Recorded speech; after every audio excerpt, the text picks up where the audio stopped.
là aussi, et je pense que toute l'Assemblée pourra bien sûr rester au Petit Mâchon à midi, et nous aurons l'occasion de déguster du vin de la vigne de Claude Bernard. Claude Bernard était un grand physiologiste. Alors, il est mort un peu avant, donc 1878, enfin quelques mois avant que Pasteur fasse les travaux dans sa vigne, puisque c'était pour réfuter en fait l'écrit posthume de Claude Bernard. Et si on a voulu associer Claude Bernard, c'est parce que c'était deux scientifiques du 19e siècle. Et Claude Bernard, vous voyez ici sa maison, et il était né dans la métairie juste derrière. Et l'association des amis du musée de Claude Bernard nous ont offert à toute l'Assemblée quelques bouteilles de Beaujolais, puisque Claude Bernard est né à Saint-Julien-en-Beaujolais, et Claude Bernard a encore sa vigne à Saint-Julien-en-Beaujolais. Vous voyez la maison de maître qu'il a rachetée plus tard, qui était son domicile, et la petite métairie, au premier plan, eh bien c'est là sa maison natale. Et donc nous aurons la possibilité de déguster du vin de la vigne de Claude Bernard. Voilà un beau jumelage entre la vigne de Pasteur et la vigne de Claude Bernard. Voilà, maintenant on va laisser la parole enfin à Roger Gibet pour évoquer donc le docteur Bergeret, bien un Montignelli ami de Pasteur, et avec une histoire extraordinaire. Le docteur Bergeret est sans doute au XIXe siècle un des premiers médecins en France à utiliser l'entomologie, etc., à faire des publications très importantes. Et on va laisser Roger nous dévoiler cette histoire du docteur Bergeret. Comme disait quelqu'un il n'y a pas si longtemps, je vais vous dire aussi quelque chose, qu'il disait. Alors Bergeret, donc la première diapo va vous montrer ce beau portrait d'Édouard Baille, qui est un portrait donc de Bergeret. Baille était un peintre byzantin. Louis-François-Étienne Bergeret est né le 7 décembre 1814 à Montigny-les-Arçures, où il passe sa jeunesse. Il est le fils de Louis-Michel Bergeret et de Jeanne-Françoise Coulon de Vadan. D'abord élève au collège d'Arbois, il achève sa scolarité comme pasteur au collège royal de Besançon. Comptant du côté de sa mère plusieurs médecins et un professeur à la faculté de médecine de Besançon du côté de son père, Bergeret se destine tout naturellement à la carrière médicale.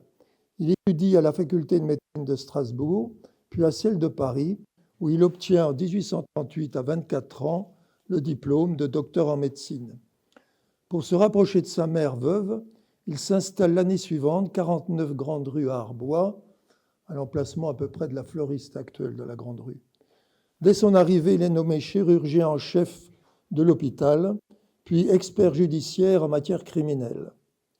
Dans une étude consacrée à Bergeret parue dans le bulletin municipal d'Arbois en 2001, Marie-Claude Fortier signale qu'à son arrivée en 1839 à Arbois, l'hôpital enregistrait 19 décès pour 199 malades, et en 1848, après 9 années d'exercice de Bergeret, on n'enregistrait plus que 20 décès pour 429 malades. Il y avait plus de malades. Le docteur Bergeret fit élever à ses frais au milieu du verger de l'hôpital une petite construction en forme de chapelle qui servait aux autopsies. En 1850, après le décès du docteur Dumont, Bergeret obtient le titre de médecin-chef de l'hôpital d'Arbois. À ce propos, Marie-Claude Fortier cite une anecdote amusante, je vous la révèle. Désireux de prouver aux religieuses de l'hôpital à quel point l'imagination exerce une influence prépondérante sur les malades, il fit préparer une grande quantité de pilules à base de mie de pain aromatisée. Lorsque ce placebo baptisé Mica Panis fut prêt, le docteur Bergeret le distribua et annonça aux malades de l'hôpital qu'il venait de recevoir un remède extraordinaire venant d'Amérique et qui apaisait toutes les douleurs. Le lendemain, hormis quelques phtisiques, des tuberculeux, qui accusaient la pilule d'aggraver leur toux, la plupart des malades en vantèrent les effets. Plusieurs d'entre eux s'en trouvèrent même si bien qu'au bout de quelques jours, ils demandèrent leur billet de sortie. Quelques-uns revinrent quand même quelques jours après, se plaignant de ce que leur santé se dégradait de nouveau depuis qu'ils n'avaient plus de pilules, et demandaient qu'on veuille bien leur en donner de nouvelles. Autre souvenir de Bergeret, Alphonse Rousset écrit en 1853 « On ne saurait donner trop d'éloges à monsieur le docteur Bergeret. Il cède aux malades pauvres son traitement hospitalier annuel qu'il remet à madame la supérieure pour qu'elle leur distribue de l'argent et des vêtements à leur sortie de l'hôpital. » Le 13 août 1864, un décret impérial lui confie la présidence de la Société de secours mutuel des médecins du Jura. À son arrivée à Arbois, Bergeret avait été nommé expert judiciaire en matière criminelle. Il eut l'occasion de prouver ses mérites en 1850. Le 22 mars, un ouvrier qui réparait une cheminée 4 rue du Citoyen, qui est actuellement la rue de l'Hôtel de Ville à Arbois, découvre entre la cheminée et le mur le corps d'un nouveau-né mort, entouré d'un linge. Bergeret, chargé de faire l'autopsie du corps momifié, constate que l'enfant présente les dimensions et les caractères d'un enfant à terme de sexe féminin. Mais Bergeret va plus loin, observe et analyse les différents cadavres d'insectes présents sur le corps, des larves de mouches et de mites, dans l'épaisseur des muscles en particulier. En se basant sur leur cycle de vie, il parvient à la conclusion que l'enfant était mort 2 ans auparavant. Or, à cette époque, vivait dans l'appartement une femme seule, dont le mari était en prison depuis plusieurs années pour usage de faux. Elle passait pour avoir une conduite légère, et en 1848, il était de notoriété publique qu'elle était enceinte. Elle comparut devant la cour d'assises du Jura en juin 1850. Le docteur Bergeret témoigna que l'enfant avait été tué volontairement dès le premier jour de vie. Mais les jurés estimèrent néanmoins que l'enfant avait pu succomber d'une mort naturelle et elle fut quand même acquittée. Bergeret publia ses observations en 1855 dans les Annales d'hygiène publique et de médecine légale sous le titre « Infanticide, momification naturelle du cadavre ». Il est considéré comme l'un des premiers entomologistes en matière médico-légale.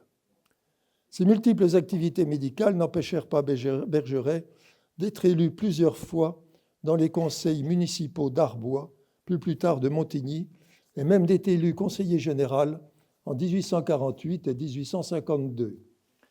En 1852, le préfet avait désigné comme candidat du gouvernement au conseil général M. Parandier, ingénieur en chef des ponts et chaussées. Le préfet employa toute son autorité pour faire échouer la candidature de Bergeret. Il ordonna à la police et à la gendarmerie de coller dans tout le canton des affiches de Parandier et au contraire d'arracher celles de Bergeret. Malgré tout, Bergeret fut élu pour peu de temps, puisque dès la proclamation de l'Empire, le 5 décembre 1852, il donna sa démission. De nouvelles élections eurent lieu et Parandier fut enfin élu. C'est peut-être à ce moment-là que Bergeret quitta Arbois pour s'installer définitivement à Montigny. Le 1er décembre 1854, depuis Lille, Pasteur écrit à son père.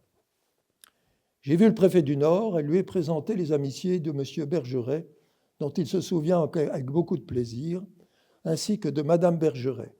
Il m'a demandé ce qui avait déterminé M. Bergeret à donner sa démission de membre du Conseil général. À cet égard, il ne savait rien. » Après le Second Empire, le 11 juin 1870, Bergeret est à nouveau élu au Conseil général, battant Parandier à plate couture, 1017 voix contre 527. Il est même réélu le 8 octobre 1871, après la proclamation de la République, mais il démissionnera en 1875. Notons qu'aux élections municipales d'Arbois les 14 et 15 juillet 1855, sur 23 membres, 22 furent élus au premier tour de scrutin. Au second tour, le docteur Bergeret, qui ne s'était pas présenté, fut tout de même élu à la presque totalité des votants.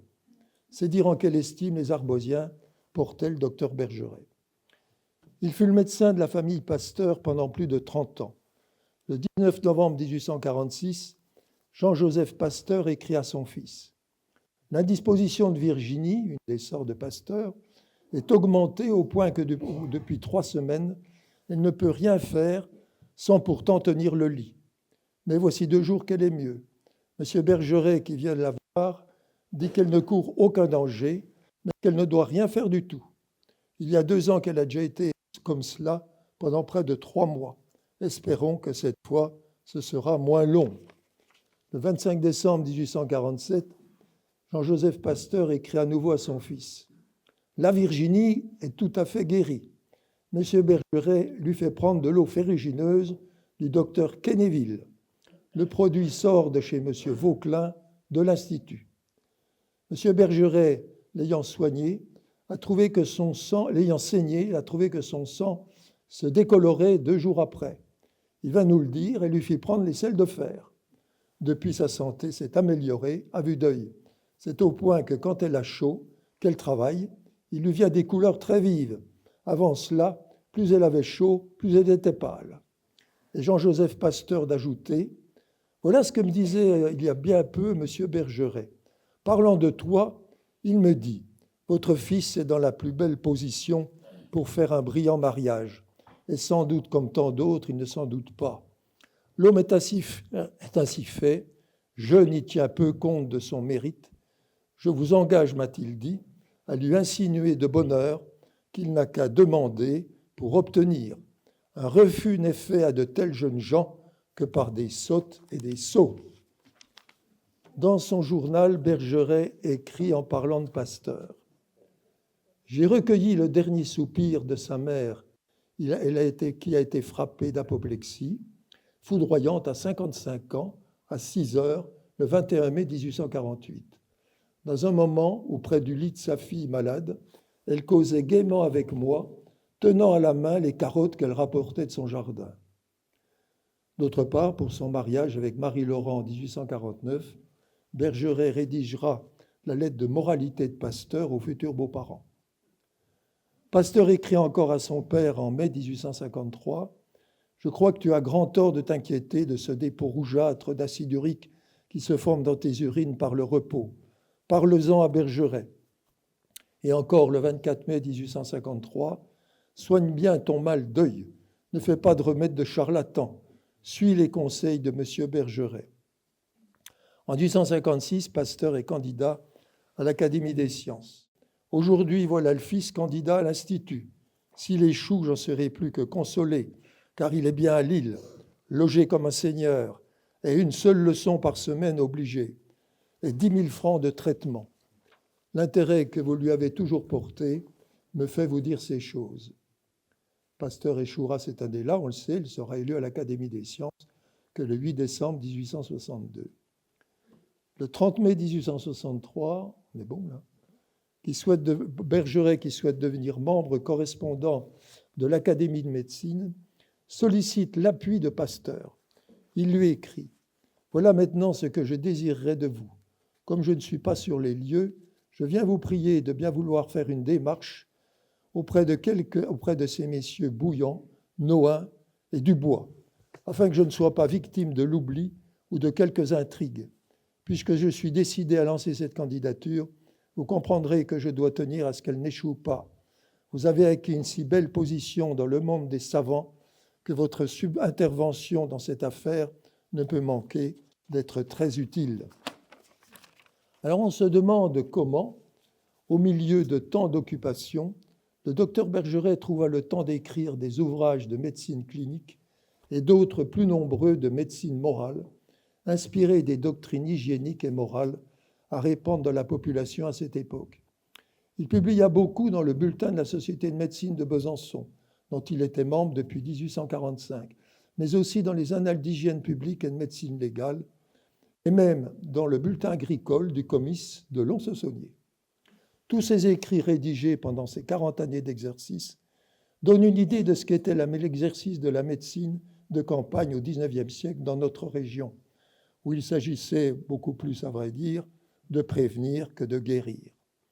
En 1851, Bergeret publie à Paris un petit ouvrage intitulé « De l'abus de boissons alcooliques, de ses effets sur l'homme et sur la société ». Bergeret évoque les ravages causés à cette époque par l'alcool. « Depuis 13 ans que j'exerce la médecine dans le Jura, écrit-il, j'ai pu sonder dans toute sa profondeur cette plaie physique et morale, mesurer dans toute son étendue cette lèpre hideuse que l'ivrognerie engendre au milieu de nos populations. Il constate que l'abus de boissons alcooliques est rarement compatible avec une bonne santé. Pour lui, les maladies les plus graves en sont la conséquence. Il estime qu'après l'ingestion d'une certaine quantité de vin ou d'eau-de-vie, l'alcool pénètre dans le sang et est entraîné dans toutes les parties du corps, cerveau, cœur, poumons en sont bientôt imbibés. C'est sur eux que se font sentir le plus vivement l'action stimulante de l'alcool, qui entraîne une surexcitation générale de toutes les fonctions vitales. Cet état d'excitation générale peut, selon Bergeret, entraîner la mort. Il constate par exemple que c'est précisément le lendemain des jours de fête, de foire et de marché qu'il est le plus souvent appelé pour soigner des fluxions de poitrine. À cela, écrit-il, rien d'étonnant quand on se représente exposé à toutes les intempéries des hommes qui sortent des cabarets et des cafés, échauffés par l'air étouffant qu'on y respire et surtout par l'alcool qu'ils y ont consommé. Il cite un événement tragique survenu en 1842 dans un village du canton d'Arbois. Une jeune fille de 4 à 5 ans d'une santé superbe fut trouvée expirante à la porte de ses parents. On remarqua que son corps et ses vêtements exhalaient une forte odeur d'eau-de-vie. La justice se chargea Bergeret de faire l'autopsie du cadavre et il constata que l'estomac de l'enfant renfermait une quantité notable d'eau-de-vie. La justice soupçonna la main criminelle qui avait fait boire de l'eau-de-vie à l'enfant, mais en l'absence de preuves, elle dut laisser le crime impuni. Bergeret cite aussi le cas de cet habitant de la campagne qui un lundi se rendait au moulin après avoir bu la goutte en se levant. Les vapeurs d'alcool de cette libation matinale firent perdre au mouvement leur précision habituelle, et en introduisant du blé dans la machine à battre, il se laissera prendre le bras dans l'engrenage. Le membre fut happé et sectionné jusqu'à 8 cm de l'épaule. À propos de l'alcoolisme, Bergeret émet une théorie. Il pense que l'excitation alcoolique porte principalement son action sur l'organe qui supporte chez le buveur la plus grande somme de fatigue. Ainsi, pour lui, les employés de bureau qui abusent de boissons alcooliques succomberaient à des atteintes cérébrales, des rabourdissements du cerveau. Les manœuvres, les hommes de peine seraient plutôt victimes d'affections cardiaques. Les gastronomes meurent souvent prématurément de maladies de foie et d'estomac. Les avocats, les chanteurs, les crieurs publics, les prêtres, dont les poumons fatiguent beaucoup, sont atteints de pneumonie, de crachement de sang et plus tard de phtisie pulmonaire, c'est-à-dire la tuberculose. Pour Bergeret, les responsables de l'usage immodéré de boissons alcooliques à cette époque sont les cafés et les cabarets. Il constate que ces lieux de corruption se sont multipliés en un demi-siècle. J'ai entendu maintes fois des vieillards raconter qu'à la fin du XVIIIe siècle, dans la ville d'Arbois, qui comptait alors 6 à 7 000 habitants, on ne connaissait qu'un seul café. Aujourd'hui, pour le même nombre d'habitants, on en compte au moins 15, sans parler d'un grand nombre de cabarets et de tavernes où l'on peut manger et boire. En outre, tous nos villages sont depuis quelques années pourvus d'un ou deux cafés. Là, le café de Villette, par exemple. Honnêtes habitants des campagnes, ouvriers laborieux de la ville, fuyez ces lieux où vous ruinez votre santé et dévorez le pain de vos enfants. Bergeret ajoute qu'une des causes les plus actives de l'ivrognerie est l'abus de tabac à fumer. La pipe échauffe la bouche, écrit-il, dessèche le gosier et provoque la soif. Il faut donc supprimer la pipe si on veut corriger l'ivrognerie. Mais Bergeret va plus loin. Pour modérer les ravages causés par l'ivrognerie, il n'hésite pas à proposer d'arracher une partie des vignes, particulièrement celles des plaines et celles plantées de mauvais plants. Entre 1789 et 1849, écrit-il, on manquait de vin et on a planté beaucoup de vignes. À Arbois, en 1810, la surface plantée en vignes s'étendait sur 1037 hectares. En 1849, elle est passée à 1150 hectares. On plante sans cesse et on produit des masses énormes de boissons alcooliques, constate Bergeret. Résultat, en 19 années, la consommation a augmenté de 30% et l'excès de vin est distillé en eau de vie le poison alcoolique concentré par excellence. Pour lui, les nouvelles voies de circulation ont porté atteinte au commerce des vins du Jura. La concurrence des vins du Midi a fait que nos vins sont tombés à un prix tellement bas qu'il n'est presque plus en rapport avec les frais de culture. Beaucoup de petits propriétaires vignerons sont en détresse à côté de leurs tonneaux pleins. Une des conséquences désastreuses d'une pareille situation, c'est que le vigneron, manquant d'une alimentation suffisante, cherche à maintenir ses forces par le vin qu'il ne peut vendre et finit par ruiner sa santé. Bergeret voudrait que l'on frappe d'une surtaxe les eaux de vie et qu'au contraire le vin soit exempté de tout droit lorsqu'il est consommé à domicile, mais qu'il soit au contraire taxé comme le tabac et les cartes à jouer lorsqu'il est distribué dans les cafés et les cabarets. Il voudrait enfin qu'à l'exemple d'autres pays comme l'Allemagne et la Suède, qu'une pénalité rigoureuse soit instituée pour réprimer l'ivrognerie. En 1855, Bergeret publie un nouvel ouvrage de plus de 300 pages sur les maladies de l'enfance, erreurs générales sur leurs causes et sur leur traitement. Au XIXe siècle, la mortalité infantile était considérable, écrit-il. Plus d'un enfant sur 5 mourait dans la première année de leur vie. De 1830 à 1849, soit pendant 19 années, il est mort 3469 personnes à Arbois, dont 1249 enfants âgés de moins de 10 ans, soit 37% des décès. Bergeret estime que beaucoup d'entre eux seraient morts victimes d'erreurs et de préjugés qui concernent l'hygiène et le traitement des maladies dont ils souffrent. Il est rare, écrit-il, qu'un médecin aborde le lit d'un enfant malade sans que la mère ou les parents commencent par accuser les vers et les dents comme point de départ des souffrances de leur enfant. Or, ajoute Bergeret, l'expérience montre que les vers et les dents n'engendrent pas, comme on le croit, des maladies de l'enfant. Pour lui, ces deux mots sont des chimères trompeuses qui égarent la tendresse des mères et leur cachent la véritable nature des souffrances de l'enfant et leur fait perdre un temps précieux. Pour lutter contre les vers, un remède populaire consistait à infuser des ails hachés dans de l'eau de vie et à faire avaler le tout à l'enfant. Pour se substituer aux préjugés funestes qui aveuglent les populations, Bergeret souhaite que les principes généraux de la médecine soient mis à la portée de tous, en un mot, de vulgariser cette science. Il regrette qu'un temps précieux soit parfois perdu en attendant l'oracle des magnétiseurs, consulté parfois de loin par l'envoi d'une mèche de cheveux, et de suivre à la lettre leur aveugle prescription. Il en est de même pour l'homéopathie, qu'il qualifie d'autres absurdités dont les riches ont le monopole. Leur conduite, selon lui, peut être taxée de ridicule lorsqu'ils réclament à l'homéopathie ce remède sous forme de globules presque microscopiques et qu'ils ont la simplicité de croire qu'une dose imperceptible de substances médicamenteuses pourra modifier profondément leur organisme. Tous les jours, déclare Bergeret, les citadins tombent tête baissée dans les pièges que dressent devant eux les charlatans à bottes vernies et à gants jaunes. Il évoque un de ces charlatans qui s'arrêta un jour dans une de nos communes. Il rassembla au son du tambour les mères de famille sur la place. Quand elles furent assez nombreuses, il les effraya en leur disant que tous leurs enfants avaient le ventre rempli de vers et que ces animaux, si elles n'y prenaient garde, finiraient par leur manger les boyaux et à les faire mourir. Pour éviter cela, il leur proposait bien sûr un remède miracle. Pour Bergeret, les véritables causes des maladies des enfants, et qui en fait mourir un grand nombre, sont la mauvaise alimentation, les refroidissements, les changements de saison, les épidémies et la faiblesse héréditaire.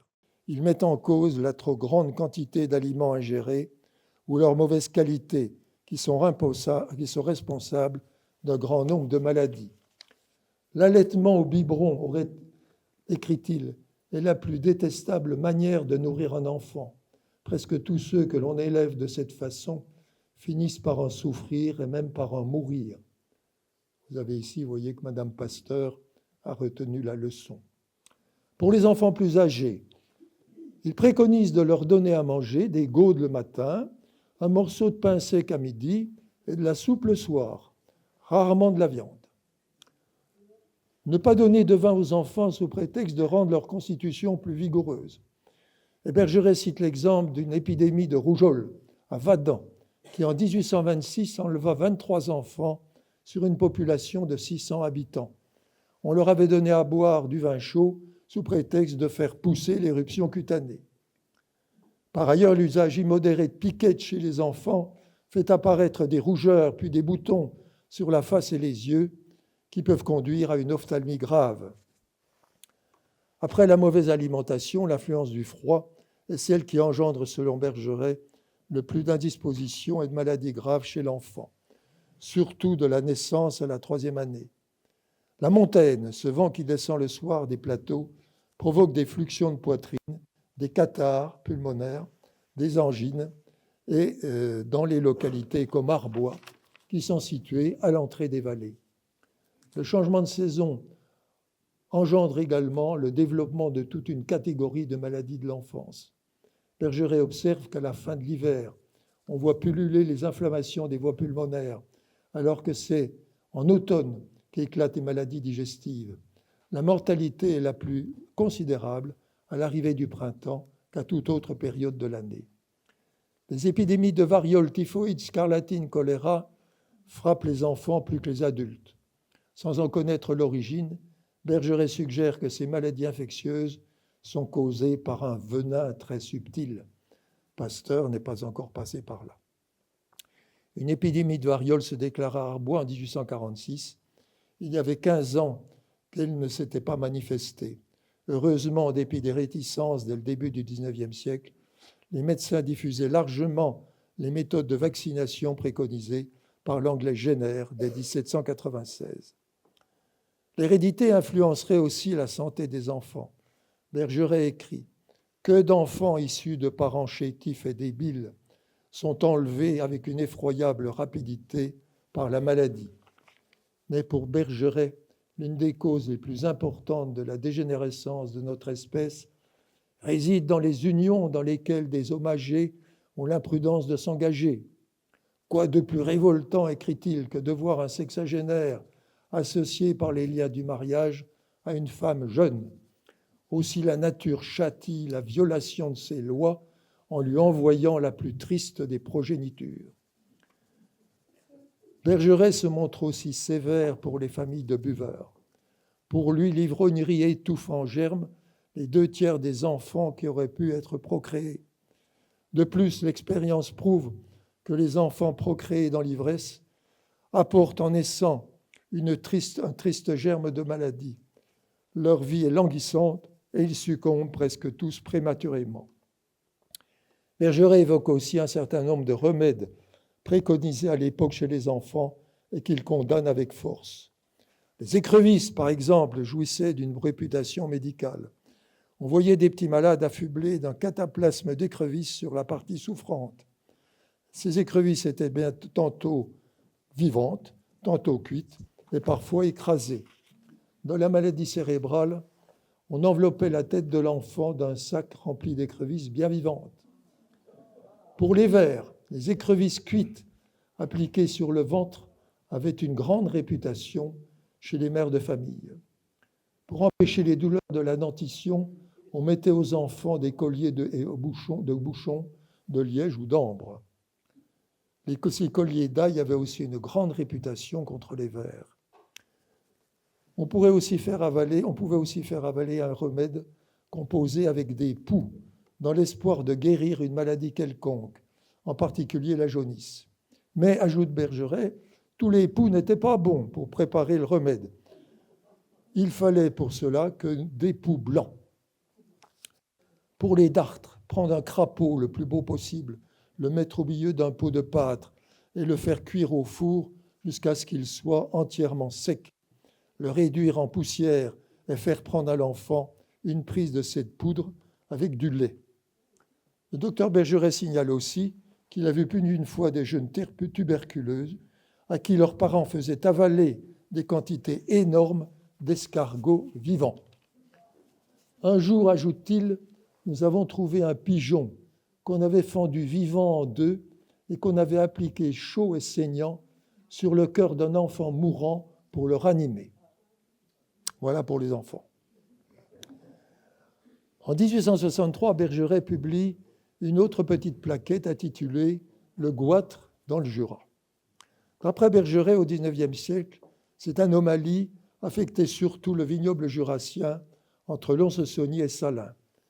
Entre 1840 et 1850, on relevait un goitreux pour 30 habitants à Voiteur, 1 sur 170 à Conliège, 1 sur 183 à Poligny, 1 sur 152 à Salins et 1 sur 142 à Arbois. Pasteur était de ceux-là. Il ne faut pas oublier que dans une lettre adressée à ses parents en 1843, il annonce qu'il a décidé de se faire réformer. « J'emploierai mon gros coup », écrit-il. « Soyez sûr qu'il me fera exempter. » Ce qui arriva, puisque sur la liste du tirage au sort conservé aux archives d'Arbois, face au nom de Pasteur, il est mentionné goitre. Bergeret remarque que les localités où il y a le plus de goitres sont situées à l'entrée et au fond des reculés. En revanche, le goitre est à peu près inconnu à Dole, Chaumergy, Gendré, Montbarré, c'est-à-dire dans la plaine. De même, il disparaît à mesure que l'on s'élève sur les plateaux du Jura, comme à Champagnole, Arinthod, Saint-Laurent, Monozeroy. On a accusé la composition de l'eau, mais l'eau analysée dans les régions goitreuses ou non goitreuses n'a pas montré de différence de composés chimiques. Il faut dire qu'avec les techniques de dosage de l'époque, ce n'est pas étonnant. On a donc cherché d'autres raisons pour expliquer l'apparition du goitre. On a par exemple attribué le goitre à l'habitude qu'avaient les femmes de porter des fardeaux sur leur tête, ce qui faisait tendre les nerfs du cou. Mais les femmes de la plaine et des plateaux portaient elles aussi des fardeaux sur la tête et pourtant elles n'avaient pas de goitre. D'autre part, les hommes des régions goitreuses ne portaient rien sur la tête et ils avaient pourtant aussi des goitres. Bergeret en déduit que les causes productrices de goitre devaient dépendre du sol et de l'état de l'air. Selon lui, le goitre apparaît au fond des vallées, à l'abri des montagnes et dans les lieux bas, humides et mal aérés. Il pense que cette humidité doit à la longue donner une mollesse à la fibre vivante, la rend plus lâche et plus extensible. Il estime aussi que la nature des occupations influe sur la production du goitre. Pour lui, tous les travaux pénibles, tous les efforts qui font gonfler le cou, les cris, les chants, les lourds fardeaux, favorisent sa survenue. Il croit aussi que l'hérédité doit exercer sur cette maladie, comme sur toutes les autres, une emprise redoutable. Il imagine que les efforts que font les habitants des vallées pour gravir les pentes des coteaux, pour s'y livrer aux travaux les plus pénibles, comme ceux de la viticulture, ont une influence sur l'apparition des goitres. Alors il écrit « J'ai souvent vu des jeunes filles d'Arbois qui avaient commencé un apprentissage de couturière ou de blanchisseuse être forcées par leur famille de le quitter pour prendre les travaux de la vigne. Elles n'avaient pas de goitre quand elles se livraient assises aux travaux de l'aiguille. Le goitre se développait quand elles se livraient à ceux de la viticulture et qu'elles gravissaient souvent nos pentes escarpées avec des fardeaux sur la tête. » Et Bergeret écrit encore « Si des filles de la plaine ou des plateaux montagneux, dont le cou est irréprochable, épousent des vignerons des vallées, en partageant leurs travaux, elles voient bientôt leur cou gonfler. Deviennent-elles veuves et retournent-elles dans leur famille, le goitre ne tarde pas à disparaître spontanément dans la plupart des cas. Il est rare, conclut Bergeret, que les femmes qui vivent dans l'aisance soient affectées d'un goitre quelconque, tandis que chez nos femmes de vignerons, vous trouverez rarement un cou irréprochable. Pour têter le goitre, Bergeret propose de le ponctionner et d'injecter de l'iode. Pendant le traitement, il défend les cris, les chants, les efforts, tout ce qui pourrait gonfler la grande thyroïde. Plus généralement, pour diminuer le nombre et la gravité des goitres dans le Jura, et même pour les préserver, Bergeret propose l'usage d'un sel de cuisine légèrement ioduré. Pour réaliser le mélange de sel de cuisine et d'iodure de potassium, Bergeret s'adresse à Pasteur, qui lui répondra dans une lettre datée du 8 août 1865. En 1865 encore, dans une série d'articles parus dans le bulletin des comices de Lons-le-Saunier, Bergeret s'intéresse à l'hygiène du vigneron. Pour lui, les causes principales qui provoquent les maladies chez les vignerons sont de 3 sortes. Les refroidissements, une mauvaise alimentation et les excès de travail. Lors des refroidissements, note Bergeret, rien n'est plus funeste que les suppressions de transpiration qui refoulent vers l'intérieur les humeurs qui devaient s'exhaler à la surface du corps. De là un grand nombre de fluxions de poitrine, de rhumatismes, d'angines et de maladies de toutes sortes comme des sciatiques qui peuvent rendre boiteux pour toute la vie. Cet arrêt de transpiration est surtout fatal les jours qui suivent les séjours que le vigneron fait quelquefois à table pendant l'hiver, les jours de foire, les jours de boudin, de frités, les jours de cochon, je pense aussi. Il mange et boit plus que d'habitude et introduit dans le corps une quantité surabondante de matériaux qui doivent en sortir au moyen de la transpiration. Si cette évacuation est contrariée par un refroidissement, les humeurs affluent dans les poumons. J'ai connu, écrit Bergeret, un vigneron d'Arbois qui 3 années de suite fut atteint de fluxions de poitrine graves le surlendemain du jour où il avait donné un repas de boudin. La 3e fois, il succomba. Pour se préserver du refroidissement pendant les mauvaises saisons, le vigneron devra être muni de vêtements chauds pendant les repas qu'il fait à la vigne. Il doit se préserver avec grand soin du froid aux pieds en portant des sabots, le bois ne se laissant pas, comme le cuir, traverser facilement par le froid et l'humidité. S'il éprouve un commencement de souffrance qu'il attribue à l'action du froid, il doit sans retard provoquer un retour de transpiration en se mettant au lit et en plaçant des bouillottes le long du corps et en buvant des infusions bien chaudes de tilleul, bourrache, violette ou prime vert. Évitez la détestable habitude de boire du vin chaud dans lequel on fait bouillir de la cannelle. En effet, le vin chaud introduit dans le sang des agents très échauffants et très irritants. Si ces moyens restent sans succès, le vigneron est sur le point de faire une fluxion de poitrine ou un rhumatisme. Il devra sans hésiter faire venir un médecin qui pratiquera une saignée du bras ou une application de sangsue pour faire avorter l'inflammation naissante.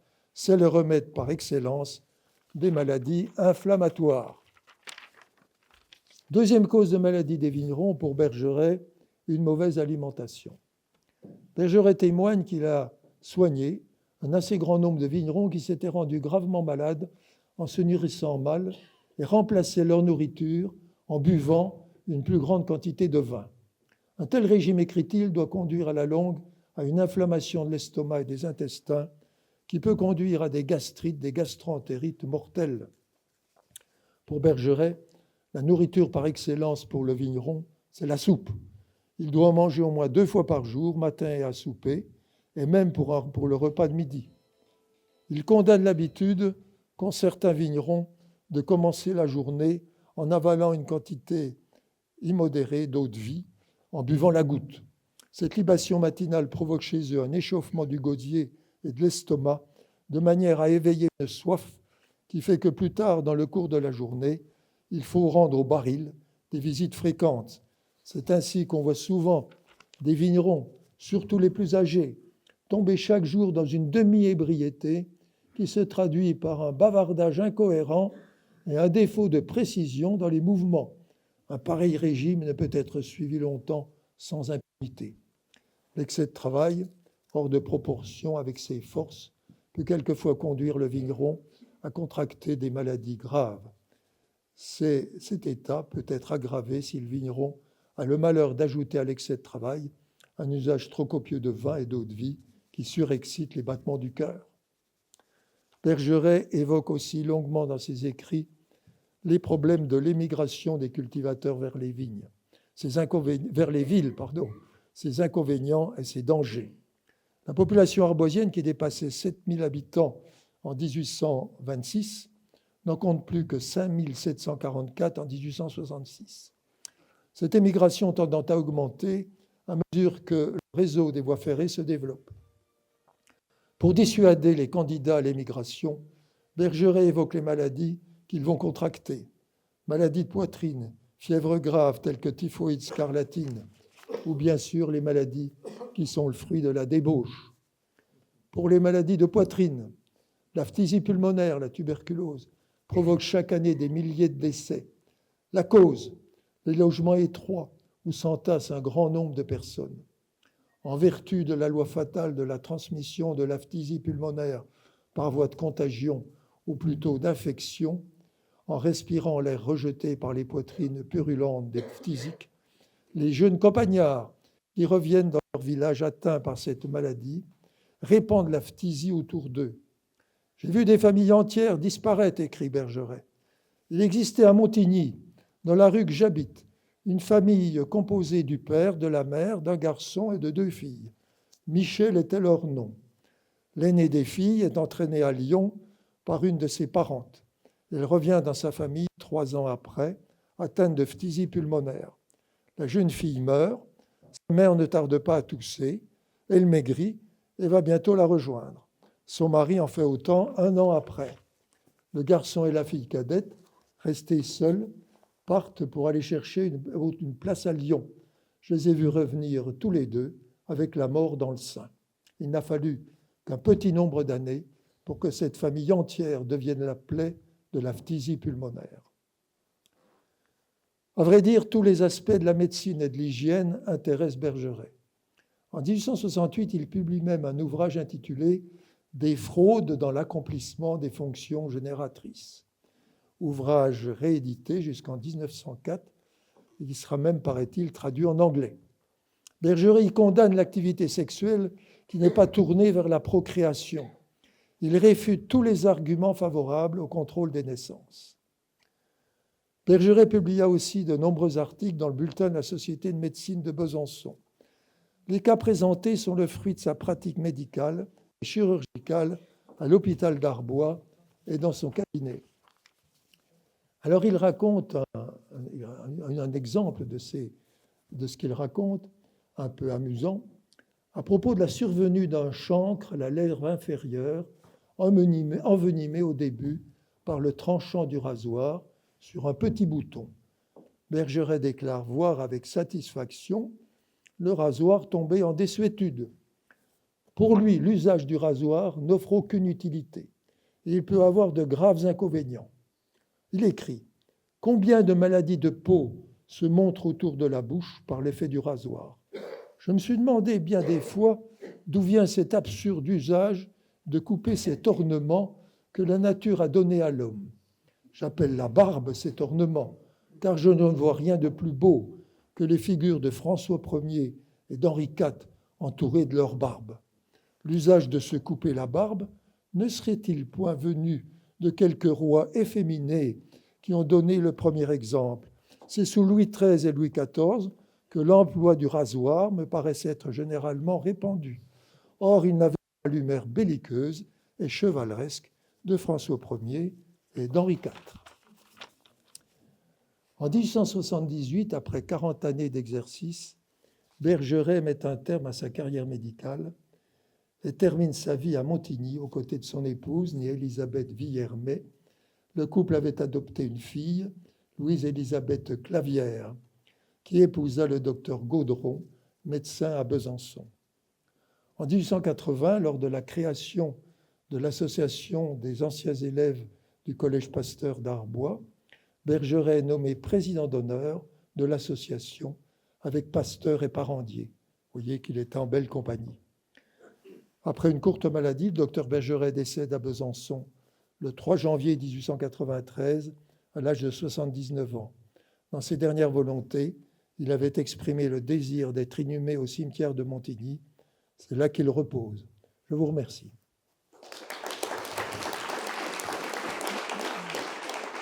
Merci.